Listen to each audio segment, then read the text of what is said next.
ผ้าพื้นเนาะโดยเอาเท่าที่เรามองบ่เห็นนะเนาะเอออ่าใบซื้อขายนี่ต้องมีชื่อที่อ่าชื่อแท้แล้วก็ชื่อคำห้องมีอยู่2คนหรือว่าพยานนำหั่นแหละเนาะนึกถึงอนาคตพี่น้อยเนาะเพราะว่าหนึ่งมาเล่านี่ก็ยังเป็นวัยรุ่นเนี่ยกะแม่นเป็นวัยรุ่นกะแม่นแล้วก็ลูกเมียมาอยู่เฮือนชานแล้วนี่อาจจะ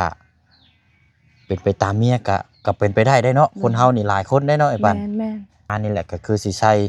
ชื่อของทางพ่อน้องคำดีใส่ชื่อพ่อตู้นี่แหละพี่น้องเอ้ยเพราะว่า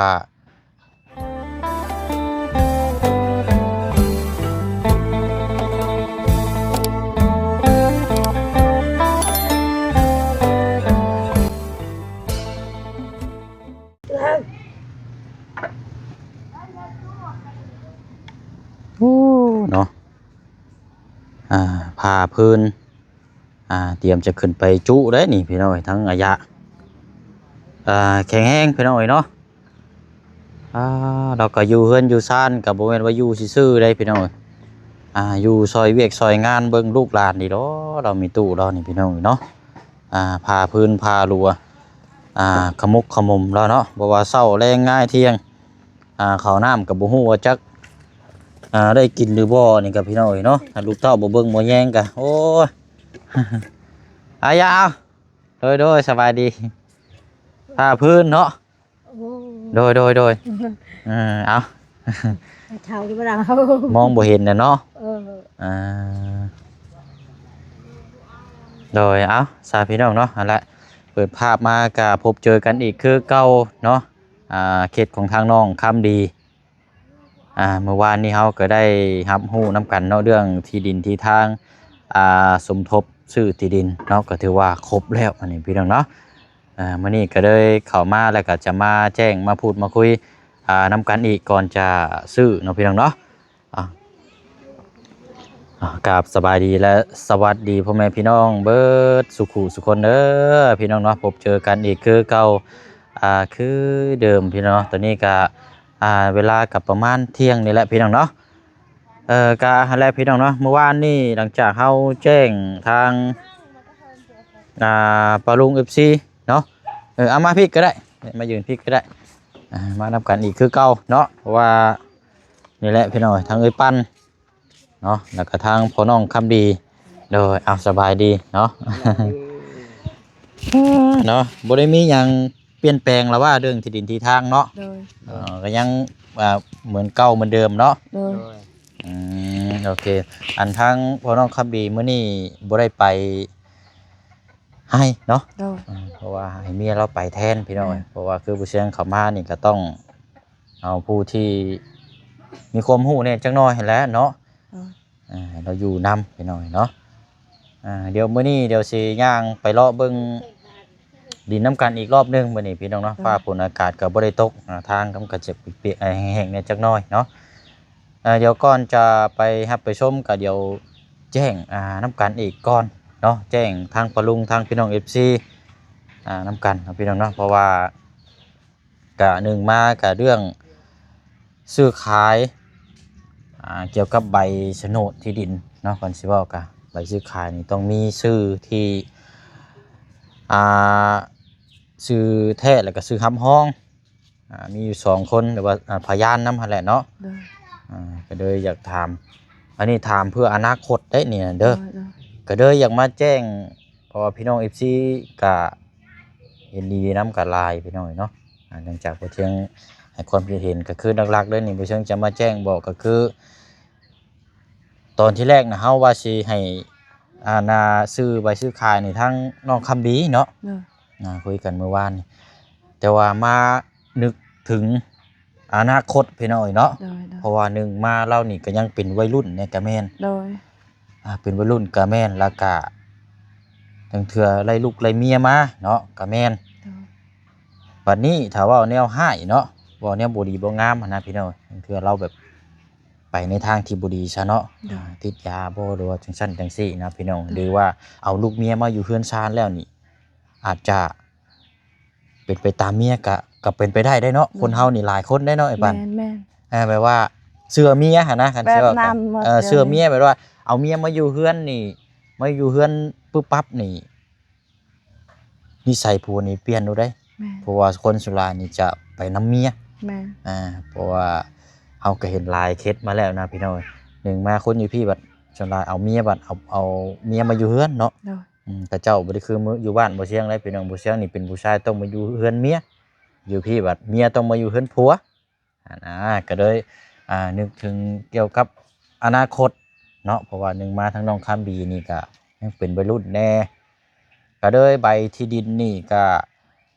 หลายคู่หลายคนทั้งพี่น้อง FC แล้วก็ทั้งพ่อลุงอยู่เพิ่น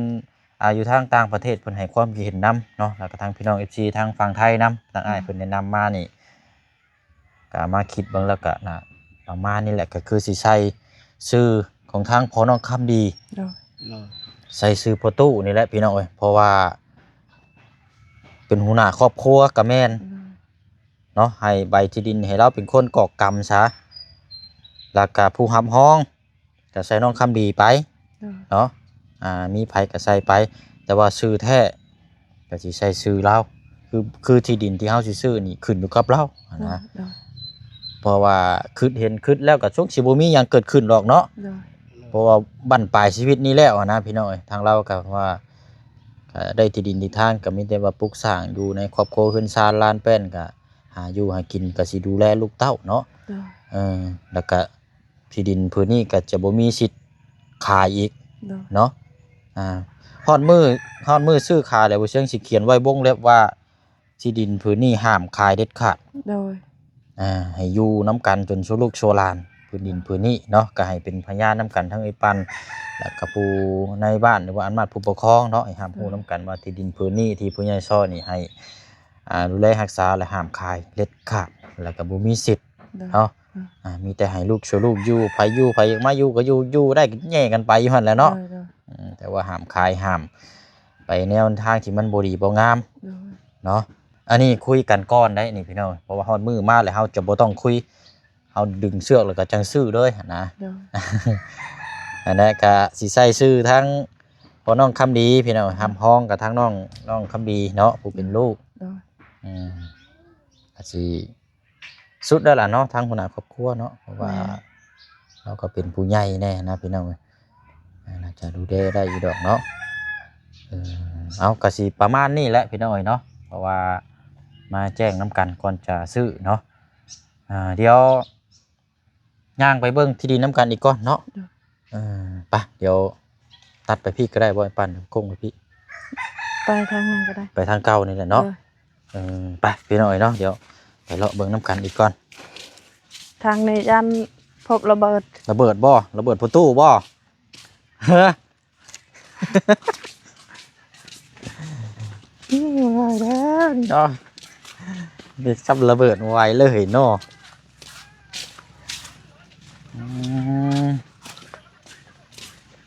ไปทางนั้นไปทางนี้ ทางพี่ก็ได้ตัดไปนี่ก็ได้อีกดอกคงไปนี่แหละรอบๆนี่แหละ ไม่แต่จ้าไงในล่ะพ่อฮัมบ่จะเห็นเปล่าจ้าฮัลโหล โอ้หญ้านี่ มัน ติด เสียน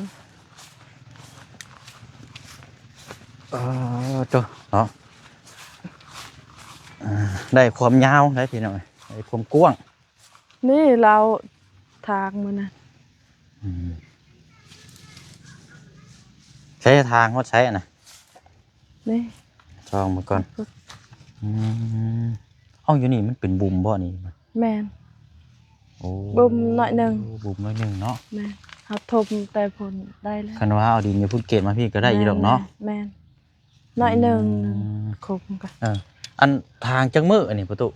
มือหนึ่งมือนั่นแหละ ทางเต็มมือนั่นหันบ่ แมน อ๋อโตเนาะออกลายไปหน่อย มันเอาไม่จับเมื่อกี้ผู้เดียวเล่าทาง เฮ็ดผู้เดียวบ่นี่ แมนมือนั่น นี่เขียว อันนี้ตะข่ายอันนี้เนาะ แมนตะนาง ตะข่ายตะนางคันว่าเฮาบ่อยากรุดเนาะก็ เฮาแปลงเอาเนาะ แม่นขุดหลักแล้วก็แป้งเลยแบบนี้เลย ขุดลักแล้วก็แปลงเอาคันบ่ลื้อไม้ก็ถ้าลื้อไม้เนี่ยว่ามันสิหายหลายเนาะ แม่น มีแต่ว่าคันนั้นก็ตัดออกหน่อยปั่นเนาะ เด้อ ตัดตกแต่งเอาก็ดูแลเอาเนาะ เด้อ ลื้อผัง ให้ รัก เรา ไม้ ทางหมดตัวนี้ตัวนี้ตัวนี้ เฮา ให้ บ่ เราเฮ็ด เฮาบ่เอาเกรดรถออกก็ได้ เพราะว่ามันแน่นได้เด้นี่ โดย เฮาเฮ็ดเป็นหัวได้ซะเนาะ โดย เฮาลื้อลักเก่าแล้วจังหาลักใหม่มาใส่มาเสริมเอา โดย แล้วก็เฮ็ดทางออกทางเข้านี่สิทางนี้บ่ ทางพุทธ ออกทางนั้นเนาะ แม่น ทางออกทางเข้าไปทางนั้นอืม เราสิตั้งเฮือนบ่อนนั้นเอาวะ เอ่อ บ่อนนั้น ไปย่างไปเบิ่งพุ่นอีกก่อนเนาะพุ่นละรอลงกันดีก่อน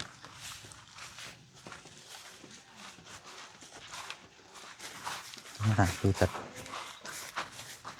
มิจ้ะเจ๊ผู้หาเอ้ยเจิญไปจ้า โอ้ยเหี้ยเขาแปลงหัวเอานี่เนาะ โดย แปลงหัวเอา งาม รักมันยังแน่นอยู่นี่เลยแปลงกกไม้ตัวไรมันก็บ่คือเฮาก็ตัดทิ่มเอา อันนั้นตอนเฮาเฮ็ดหัวนะเฮาเอาลักแบบนี้หมดแต่เขาขี้ลัก เขาลักหมดอันนี้เขาลัก ก้นเอา อัน เนาะ นี้ไม่อันนั้นไม่ดูไม่นะเขาคายได้ อืม เขาลักอ่ะนี่ได้ เขาไปใช้เติมอีกได้นี่เลยมัดเขาลัก ดื้อตกแต่งเอามั่งแซะเอาต้องสะจริงน้ำกันหั่นละอึ๊บ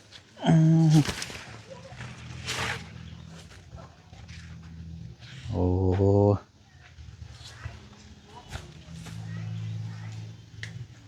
บางนัดก็มีอันนี้เนาะ แม่น โอ้กุกม่วงเลยแล้วเอาไว้ได้นี่เนาะ โดย ตกแต่ง ตกแต่งงามนะ ตกแต่งแล้วก็เฮ็ดเป็นห่มเพราะได้ แม่น นั่งเนาะนั่งอยู่นั่ง ตัว กิ นี้ นข้าวกินน้ำ โตกกตัวนี้เฮาเอาออกตัวนี้ อืม โตหัวโพนอยู่นี่เฮาเอาออก อืม มาเกี้ยง บ่มีอันระเบิดบ่เนาะ บ่มีดอก เข้าไปเบิ่งอีกบ่ โดย ไปย่างกลับไปเลาะเบิ่งก่อนจ้ะอืม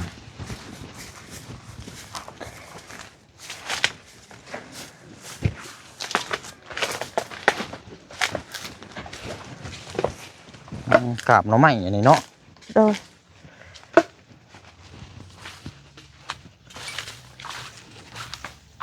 อืม มีจ้าบ่ฮัม ตามนี่ดมฮะ อืม ไอ้ด้วย นี่เฮาเว้าดูดดิมันนี่ก็ดูดอ โพ อก นนี่ต่ำเอาเลยเนาะ แม่น เดี๋ยวนี้ แม่น ต้องรุดนั่นแหละ แม่นอันนี้ก็เอาออก อืม เฮ็ดเราตั้งบอนนี้เลย เดี๋ยวก็ บ่ดีเฮือก กม่วงก็ตกแต่งเอาบ่นี่เนาะ แต่งเอา แต่ง ตัด ตัดอ ตั อ ด ก อันนั้นมันปลายมัน ตัดกิ่งออกเนาะ กิ่งมัน ตัดกิ่งตกแต่งออกแล้วก็ แม่น อันน่ะคือหมองนี่บ่ถ้าว่าตั้งเฮือนเรา บอนนี้ บริเวณนี้เด้เนาะ แม่นบอนนี้อันนี้ก็ตัดกิ่งมันฮอดพุด อืมอันนี้โพนยังเฉยปั่นอันนี้นะปัญหาเจ้านี่ โพนแบบนี้ซื่อๆดุดได้อยู่ อืม ขี้เล็ก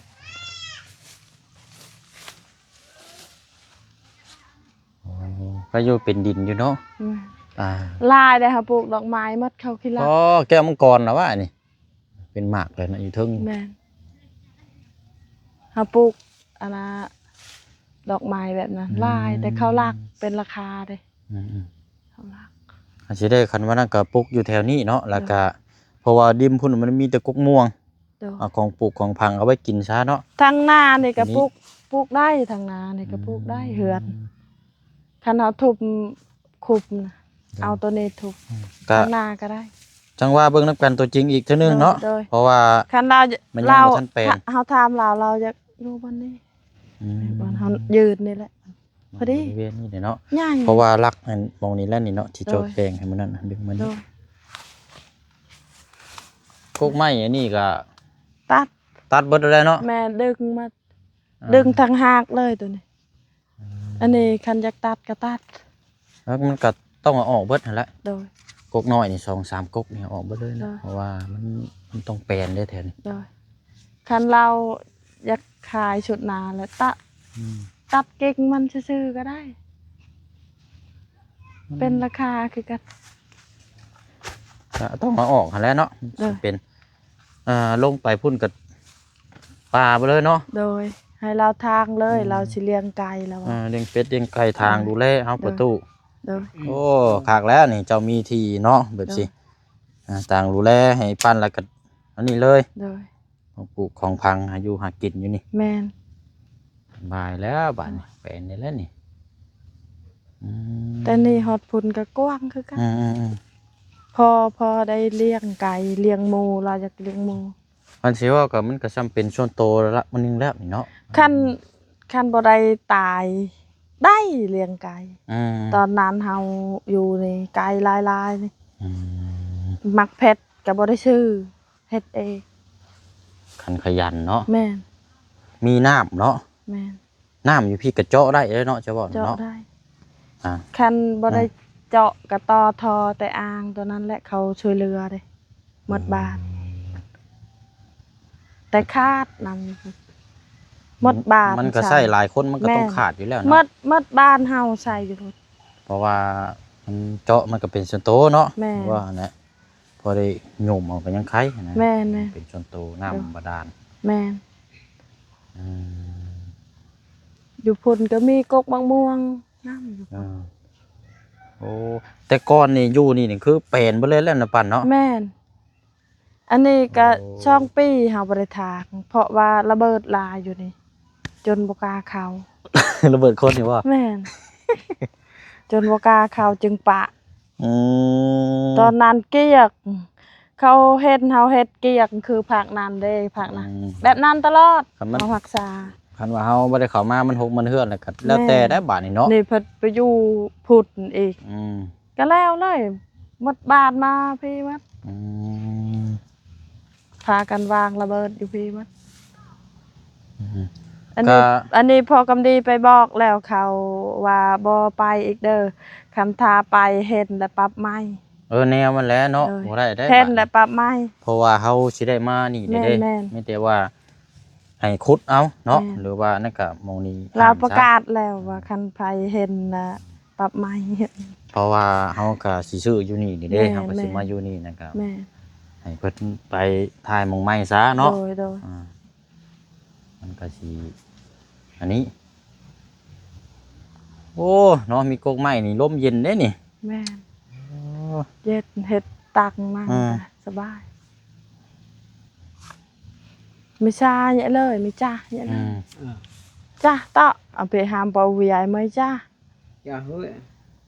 hứa lừa dọa thay về mỏ เออ อืม vừa khăm mẹ ai giờ เออ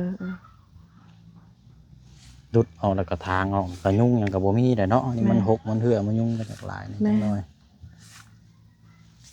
งาม ไป้าซะเนาะ เราถึกใจ โอ้ยเบิดเท่านี้แล้ว มี เรา กก ถึ ม่ ก วง ใจอะไรเราดีใจ มีกกม่วงนี่ให้ดูแลนี่เบิ่ง คอ กว่านี่ กับคอแทคอว่าอยากได้อะไร กกม่วงนี่ก็นี่กกมึงมีอีกเนาะกกม่วงนี่พุ่นก็ ในกกลำไยยังน้อย โอ้กกลำไยก็มีอืมทำสิกิน แม่ โอ้ยุงหลายเนาะ แม่ มันจะตกจักสิซ้ำไรแท้นี่ mà tạ này อื đâu ม อืมโอ้เฮ็ดตูบแล้วว่าวันนี้ รูปก็ได้อยู่นี่ กัน แต่ สิ ว่า เฮ็ดทางหน้านั่นก็ได้ตู อื บ ม สบายนะ dân tạ อืม อยู่ห่มก็ไม่นี่แหละคักอยู่ แม่น ตูบ แม่น ถูกต้องอยู่ โดย อ่า เอาอูมานอนกัน ทำความสะอาดกับข้างนี่ แม่ เอาอูมัดนี่ใต้ห่มอยู่นี่เอาเตียงมานั่งอยู่นี่บ่มี ขี้เห ตู้ งื่อ ก็ ใจตาแถวไหนตาปกนอเบา bao hối ของปลูกของพังพวกนี้ก็ลื้อพิมพ์ไปเลยแล้วละตัวนี้ แม่นแม่น แล้วจังหาหม่องลงปลูกไม้ นี่อยู่ลุมแหงลายนี่ อืม หมดบ้านกิน อืมบางนัดบ่คือหมังนี้ปัน มักนัก บางนัดเนาะ เออ เออ โอ้เนาะเอาเดี๋ยวติดตามเบิ่งน้ำกันยาวๆพี่น้อยเพราะว่าเฮาเรื่องที่ดินนี่ก็เดี๋ยวแจ้งน้ำกันอีกรอบหนึงเนาะ โดย สิได้คือห้ามแล้วนี่ห้ามให้คนมาวางอันนี้ใช่เนาะ โดย อืมโอ้ได้เลยพี่น้อย นี่มะม่วงตัวนี้แซ่บนี่ตัวนี้ ม่วงแก้วได้นี่เนาะ แม่น ใหญ่ม่วงแก้ว แม่น โอ้ ฟันดีบ่ประตูเมื่อคืนนี่ เด้อเวลาเปล่า เอาไป บ่ได้พัน บ่ได้ฟันหยังเลยเอ้ยเนาะ บ่ได้ฟันหยังเลยอืมเหมือนก่อนสักหน่อยมีแต่ว่าเดี๋ยวจังไปต่อน้ำกันอีกเนาะเพราะว่ามื้อนี้เฮาก็ย่างมาเบิ่งน้ำกันเพราะคร่าวๆให้ทั้งปาลุง FC แล้วก็ทั้งผู้ใหญ่ที่ได้สดซอยที่ดินพื้นนี้เนาะเบิ่งน้ำกันหลังจากก่อนเฮาจะเริ่มซื้อแล้วก็ก่อนจะเริ่ม ปัวแปลงระวัดให้มันเจียงมันก้อยนี่แหละพี่น้อยเนาะทางน้องคำดีก็ยังบ่ทันได้ไปซ่องเบิ่งเราอยู่พี่น้องเดี๋ยวจังว่าน้ำกันอีกเนาะเอาซะเนาะมีแต่ว่าตามนั้นแหละพี่น้อยเดี๋ยวอันน่ะป่วยยังนี่ป่วยระเบิดบ่นี่ บ่แม่น แม่นบ่ บ่แม่น อันว่าตัดนั่นต้องตัดกองมาเด้อประตูเด้อตัดใบไม้เด้อ โดย อันเจ้าตัดแบบซี่นี่ยังบ่ถึกปานใด โดย เจ้าตัดแล้วเฮ็ดกองเอากอง ไม่เบา อ่า ไม่เบามันต้ เป็ อน ง หยังจังว่าท่านถ้ามันก็แป้นแล้วกันนึงถ้ามันกองมันแห้งแล้วจังจุดบัด โดย โดย อันนี้เจ้าทางไปซี่นี่บ่ได้แล้วเด้อนี่ โดย เก็บอีกไปซี่นี่แม่นบ่ โดย อันนั้นก็ คันแบบคันเฮาอยากโดดบ่ได้ทางก็ได้ อืม ยานถึกอันนั้นตีนรถพอดต่อมันต่อตลอดทางยานถึกตีนรถพอด แม่นนั่นแหละมันแดมเนาะ แม่น มีแต่ให้รถต่ำเลยรถเนาะ ได้ มันจะง่าย ได้ ดีที่สุด บ่ให้ตามทางนั่นบัดนี้อยู่พุ่นดินเฮาพอดเอง ม พอดให้เลย ให้มันแปลนไปเลยรถ แม่ เนาะ น มันจะง่าย แม่น คันว่าต่ำตัวนี้แล้วจังให้รถไถไปหมดเลย แม่น แล้วก็จัง โดย อันนี้เพราะว่าไอ้ รถ ปั้น ก็รถเองเด้ ไอ้ปั้นเรามีรถฟอร์ดอยู่พี่น้อยมีรถฟอร์ดแล้วก็พอดีแล้วก็มาปรั๊บแล้วก็เดี๋ยวเครื่องปรั๊บตัวนี้เฮาจังว่ากันอีกที โด นึ ย ง โดย แล้วก็จังให้เราไถไปพุ่นเลยเนาะ โดย กวด ถ่ายหมด กวด เลย ใบไม้ลงไปเลยกัน โดย โธ่คักปัญญังแล้วบาด แม่ นี้ นดีใจเอาฮอด สุดแล้วนี่สตูนี่เนาะ เลย โดย เอาสนอมีแต่ว่าเอาประมาณนี้สาพี่น้องเนาะคลิปนี้ก็มาแจ้งเรื่องก่อนจะซื้อเลยพี่น้องเขาเมื่อวานนี้เขาเอาคำตอบจากทางพี่น้องFCเพราะว่าหลังจากผู้เชียงไล่เบิ่งคอมเมนต์แล้วก็มีทาง FC เพิ่นแท็กมาบอกก็มานั่งแล้วก็นั่งมาคิดเบิ่งแล้วก็คิดเห็นอนาคตข้างหน้าเนาะเฮาบ่ได้คิดเบิ่งตอนนี้ได้พี่น้องถ้าคิดเบิ่งตอนนี้นี่คือถ้าอนาคตข้างหน้าเป็นหันเป็นนี่มานี่มันยาก โดย เราต้องคิดถึงอนาคต โดย ก็เลยตามทางปาลุงทาง FC ที่เพิ่นให้ความคิดเห็นมาเนาะชื่อนี่เฮาสิใช้ชื่อทางลาวแล้วก็ห้ามห้องกับทางน้องคำดีแล้วก็จะมาเหตุไว้ห้ามซื้อห้ามขายเด็ดขาดประมาณนี้แหละพี่น้องเนาะที่ดินปืนนี้ สาปับนี่แหละขายต่อซื้อต่อ จังหน่อย